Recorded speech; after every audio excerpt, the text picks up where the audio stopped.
Hello and welcome to a very, very, very, very special association transformation, a conversation that advances the impact and evolution of nonprofit organizations. Andrew, do you know what today is? Happy birthday to you. Happy birthday to you. No, what is it? It's the 1-year birthday for Association Transformation. Hey! We made it. Woo! Blow out the Something candles. amazing. Yay! Something amazing came from last year. 2020 gave birth to the best international nonprofit association conversation that has ever been and ever will be. I kind of feel like you bigged us up a bit too much there, but yeah, go on, I'll go with it. I think we both, for both of us, this podcast has been an amazing silver lining. Yep. From a 13, 14-month period of crap. I don't know about you. I've loved all the people that we've gotten to talk to. I love all the ideas that we've helped people tease out and advance, the challenges we've helped people explore, their experiences as new executives, as CFOs, all of these amazing people driving organizations in the nonprofit space. It's been, I'm going to say, inspiring. I like what we're doing here. Yeah, I mean, certainly, I think, it was born out of, as you say, out of the kind of COVID space, and certainly there were themes that sort of materialized over the year around, coping in that unique environment. But you're right. I think if you look back and reflect on a year's worth of recordings, actually, most of the discussion, in fact, I would say almost all of the discussion is about progress.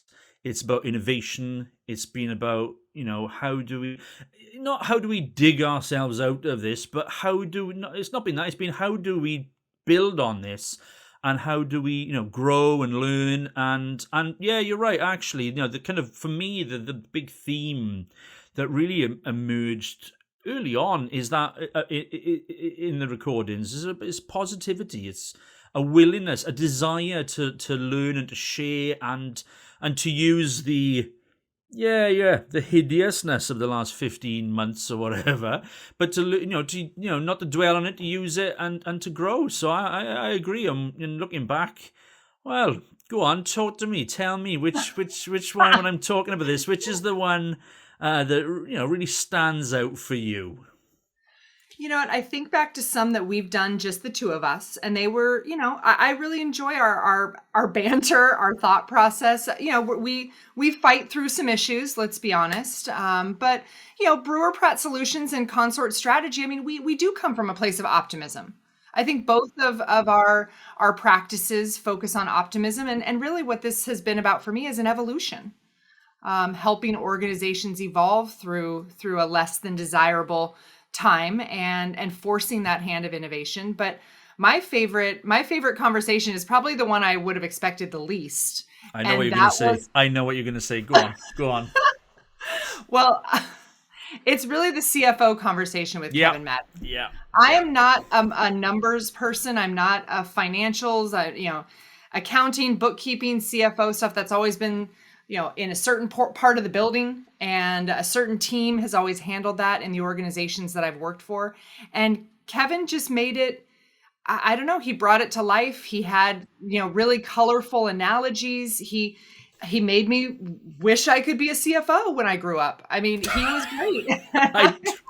Kevin, she's not taking the mic on us. If you're listening, sir, she's not taking the mic. But yeah, you're right, because I think for me that was quite early. Well, it was quite early on in our recordings. It was probably about episode maybe 10 or 11, something like that, wasn't it? And it opened up the conversation. It's what I wanted to achieve with these podcasts, which is to say, actually, let's stop working in our silos. Let's stop. As you describe it, there's always someone else somewhere doing something, and I'm over here doing what I'm doing. And I loved the fact that he brought, that we were able in that discussion to talk about finance and cash. But talk about it in a really constructive. I mean, it did inspire me to, and I've spoken about it at length with colleagues and clients, subsequent to that, and said, it just resonated with me. that the only way we're going to make our associations thrive, and not just survive, thrive, is if we do adopt more holistic approaches to our strategic development, a more systems thinking approach to our business development and our business leadership, and that financial piece for me it struck all the right notes, as it were, and then of course we subsequently then followed up. We enjoyed it so much we had another I know. financial conversation, which again, Graham. It worked out great. I Yeah. loved Graham. I loved Graham. And we've had some great vendors on, some great specialists, some great consultants and experts in their own field. I think back to Carlin and our New Year's Day podcast on social media, and some of the tactics and tricks of the trade that she was able to share. We've had, I think back to Mike Bober from PJAC and his discussion of partnerships. I mean, it's been timely and exciting, but there's been a lot of lessons learned. I don't want to make it sound like it's all been a smooth ride. I mean, for anyone out there considering a podcast, it's not easy. It's not sexy. It's not glamorous. It's been a much harder lift than I ever expected going into it. And I think we should be fair about the cautionary tale that exists here. I can't tell if you're just referring to me or not. I'm not sure if this is just That you're not sexy or glamorous. Well, or that working with me is so very difficult. Whatever you do, don't do it. Well, yes, the emotional abuse, therapy has been required. What is it? Go on, articulate that for me, because you're right. We do, and subsequent to us recording these pods, several organizations have reached out and said, we love it. What are we going to do? We need to do something like that. But Right. And you're right. Sometimes it's difficult to articulate for colleagues when they're sort of entertaining the idea of putting a podcast series together.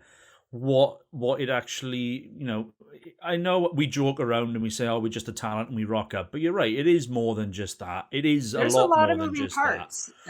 You already were part of the podcasting world, doing it on behalf of clients, Yeah. both as a host, as a content organizer. I was fairly naive to all this and didn't fully appreciate the amount of time required for not only content development, but the scheduling and finding of the right guests, managing their experience, the production piece, and then, promoting what you have after the fact. You can do as many podcasts as you want, but if no one's listening, it's a tree falls in the woods kind of situation. Yeah. And I think podcasting has become something a lot of nonprofits think they are supposed to be doing, and they don't want to be missing the boat on it. But it's not, you have to go into it intentionally and with a real understanding, because it's not just turn on the mic, chit chat, and then put it online. It's a lot more than that. And you know what? We actually have our original OG gangster, original producer, Andy Carroll, with us today, which is actually kind of nice that we've got him back with us. Yeah. And the gang's back for the anniversary for 1 year. Thanks, Andy, for seeing us through those early weeks and months. But yeah, I think there's a lot to learn. And, whether an organization comes to someone like Consort Strategy or is going to figure out podcasting on their own, know what you're getting into and schedule the time and, both financial and human resources accordingly, because it doesn't just come together. Yeah, I think that's a fair point. When we came up with the idea, a year ago, we probably were. Yeah, I think that's fair. I think I was probably naive about. We were young and dumb. We were just drawn to the. Oh wait, Yeah. I was young. Yeah, but I think also it's about being committed to the long haul. I don't think you can just record a podcast and put it out the door and then think, right, well, tomorrow my numbers are going to be amazing. And it's about. What I love is that when I now look back at the first, whatever we've got, 40 episodes, the repository of knowledge and insight and talent and expertise is phenomenal. And for me, that is as much about that is the real rewarding process. The reward to the process is that I look back now, and I was looking at it on the weekend, cataloging stuff and making sure it, was all looking good, and it does. It looks really good, and I'm really proud, to point people in the direction and say, yeah, take a look, and actually, yeah, what we did last week is brilliant, but so is what we did 3 months, 6 months, 9 months, 12 months ago. So, and that is the value. You're absolutely right. Yeah, don't go into it with your eyes closed. Recognize you've got to put the effort in, the production values, and it's got to be decent, to say the least. If you don't, I remember Andy telling me before we even started. He said, if the sound is rubbish, doesn't matter how good your content is. If your sound is rubbish, who's going to listen to it? You're going to turn off. So, and that's so true. But then, as you say, so true is the fact that you've got to invest in your marcoms. You can't just put it up on Apple Pods and assume that people are going to find it. Because there's a gazillion other amazing podcasts out there about so many other different subjects, and sectors and industries and businesses and countries and cultures. To try and find your space is really hard work. But when you get to when you get into your groove and you've got a process, you've got a pattern, what your zone of genius is, and then it becomes zone of genius. Did you just make that up? I'm going to credit nice. that. Well, thank you, but I'm not going to take credit for it. Cindy uses it all the time, but yeah, do you know what? Yeah, no, this is my podcast. Yeah, no, I did just come up with that actually. Yeah, zone of genius. Yeah. See, that's what we do. We need a sound effect for that one, Andy. Every time he says "zone of genius," we need like a whoa. We'd have to. I want for our second birthday. We have to have some. We have to have some sound effects by then. Nothing too cheesy, but that's my. Oh, I'll so put we're that in gonna the suggestion box. We're gonna do this again. Are we? We're gonna carry on for another year. I thought this was the end. I thought we were. Are we breaking up? Are you breaking up with me? Live on Apple Pods. Oh, stop it. Well, so we've seen the themes. We've seen the themes that have materialized over the last 12 months, and we focus heavily around the leadership piece, and obviously within context, and but what are we going to see materialize over the next 6 to 12 months? What are we in a year's time when we record our second birthday pod rather? What are we going to be looking back and think? I'm not asking you to look into I am looking to your crystal ball, Mystic Meg. Only British listeners will understand what that means. I have no idea what you're talking about. But I think this next phase of conversation and the audiences that we'll get to engage with are looking to stop. They're not reacting anymore. You can't use COVID and the pandemic. We're done reacting, and now we have an opportunity to really chart our own future. We've learned. Hopefully, these last months have given us a chance to learn to let go of things, and to have fine-tuned our missions, our purpose, our audiences. And I want to hear people talking about the aggressive 2022s that they have planned, whether it be an event schedule, whether it be an engagement campaign, whether it be a refined mission and voice that they have come to lean into.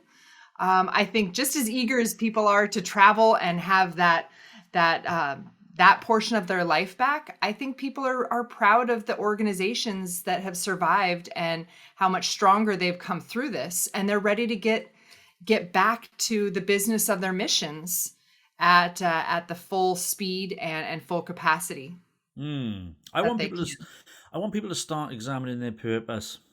Yeah, I've had a few clients recently who I want really highlighted to me the value and the relevance of, not all the time, I'm not talking about every meeting you ever have, double check your purpose, but I think a lot of us have, navigated the turbulent 2020 and 2021, but I really want us to start talking about purpose, because I don't think we're doing that enough at the moment, and I'm worried that we, as a sector, we're going to kind of revert back to pre-COVID world. And actually, you're right. We shouldn't be reacting. Now. Those days are gone.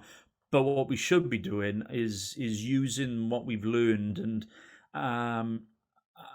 during the last 12 months and saying, well, actually, are we still are we still fit for purpose? Are we still relevant in our current guise, or what? Or do you know what does our world look?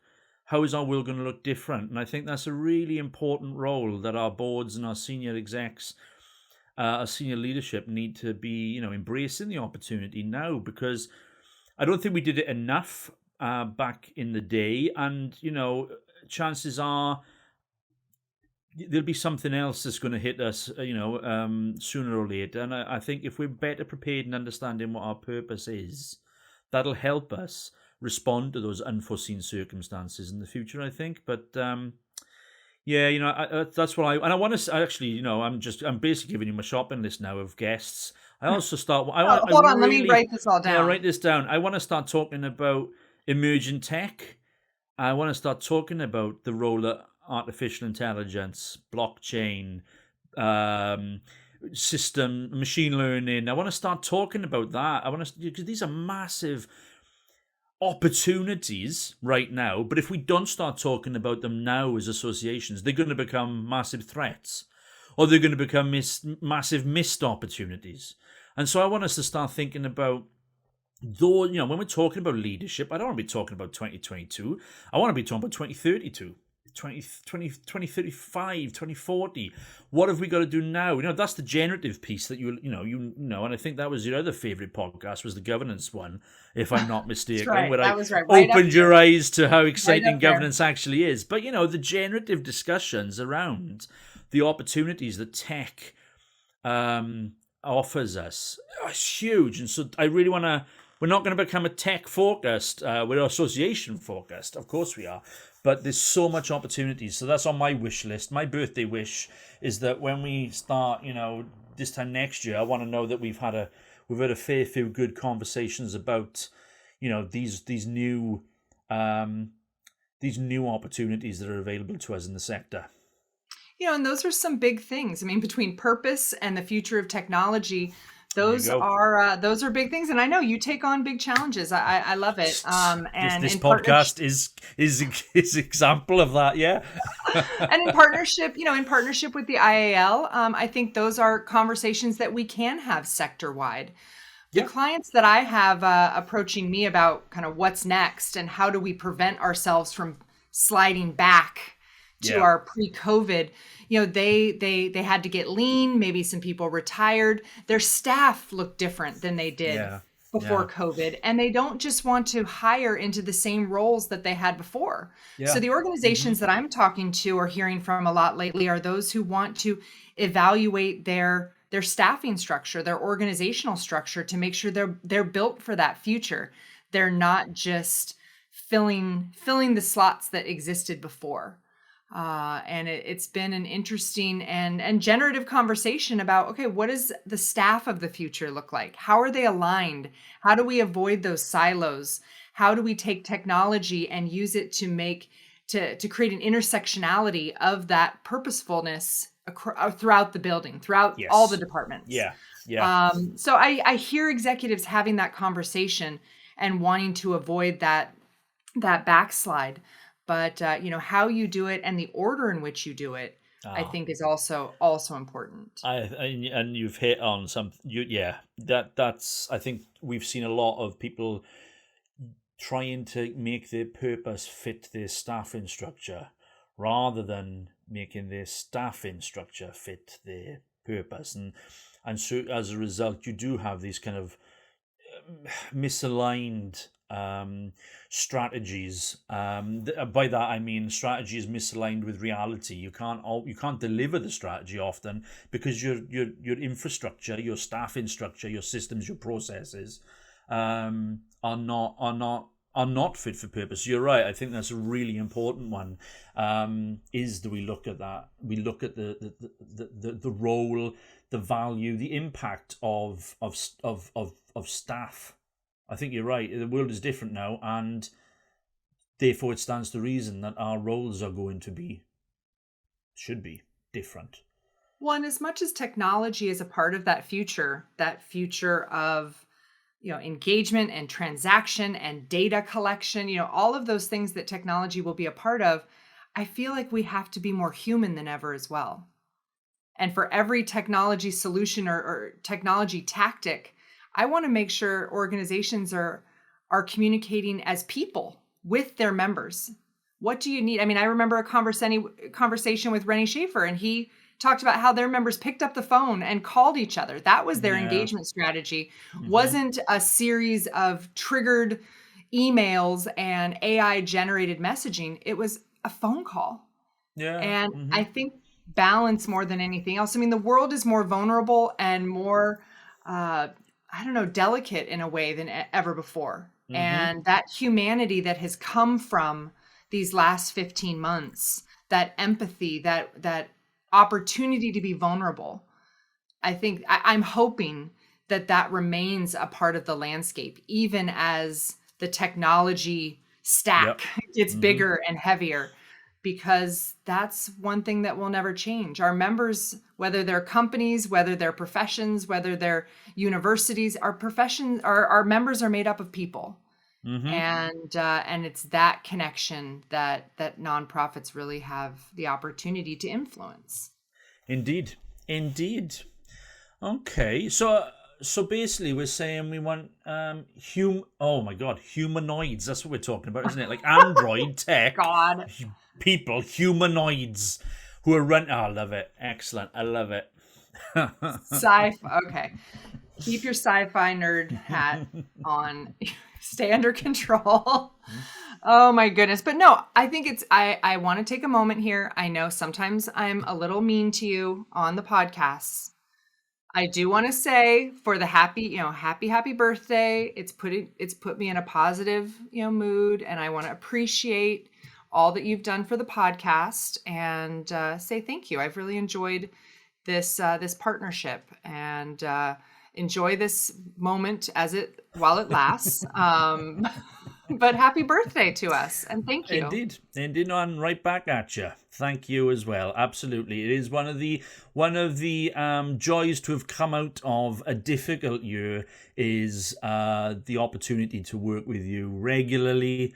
And to have a laugh and a bit of banter and a bit of fun, but actually to learn something as well, because I do, and I'm going to ask Andy to cut this from the recording, but I do learn an awful lot from you continually, and so thank you as well. Oh, see, now we need fireworks sound effects. Yeah, just fell flat there, Andy. Where the fireworks, fella? Come on. Oh,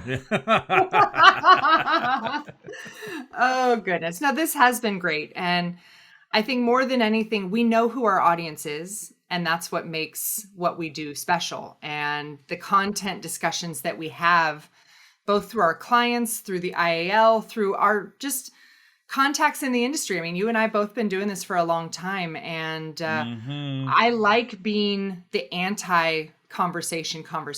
I want to be the place where people can come to and say, hey, no one else is talking about this. yeah. Can you and Andrew touch on this? Or can you go deeper than someone else is willing to go? Hmm. Can you take on the uncomfortable? Can you take on the taboo? Because you and I don't have any rules. We make it up. Yeah, we We do. can we can do whatever we want. Maybe that's what year two is about, is taking more risks. Okay, let's do it. Let's Are do you it. ready? Yeah, okay. Yeah, I'm ready. Let's do it. Yeah, hell yeah. I mean, just start again. Yeah, Hold on. let's Use your do American it. voice. Use your Hell American voice. yeah. Hell yeah. Oh my God. Oh my goodness. No, this has been a great year. We have shown, I think, what's possible in podcasting. We've had great guests and we'll continue to bring you great guests. To those who see this as an example of what your podcast can be, take it seriously and put the resources behind it. And reach out to us if we can be of any assistance in sharing with you our experiences or pointing you in the right direction. We would love to do that. But happy first birthday, Andrew Happy Chamberlain. birthday. Happy birthday, Elisa Pratt. Our association transformation baby is 1 year old. Congratulations. And it needs its Proud nappy Papa. changed. Right, come on in. Wrap up. Come on, take us home. Well, thank you to everyone for listening, not only to this episode of Association Transformation, but to our first year. I think we had almost 40 episodes this first year. And you can find Association Transformation wherever you get your podcasts. So make it one of your favorites and join us every other week for a new episode. And we look forward to drawing upon our network and maybe even having you on a podcast. So reach out to us. You can tweet us at Association Transformation or email us at hello@yourconsort.com.